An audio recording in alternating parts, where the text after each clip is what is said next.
Hello guys and welcome back into new brand video.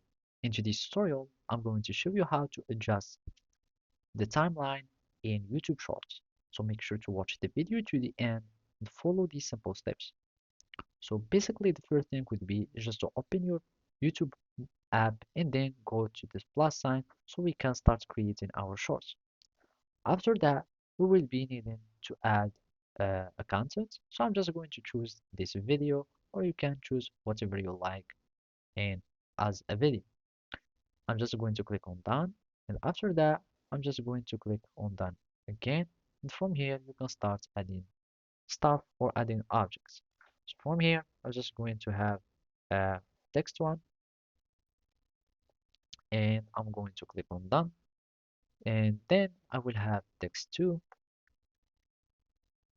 and after that I will have text 3. So let's have more styling for these ones. I'm just going to have like this yellow one, and I'm just going to have text tree for this green text. And basically, we will need now to have them to appear one by one. And to do that, we will need to adjust the timeline. So as you can see here, you can find already this timeline. So here it will appear all the objects that we have added. What we want is to have the text one to appear first. Then we will need to have the text to be there. So we can simply uh, we need to make it like that, and then we will need to have the text tree to be the last one.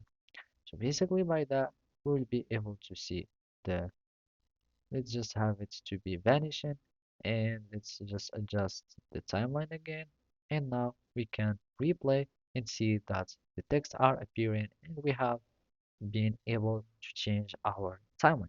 So basically this is how you can do it. Thank you for watching. See you next time.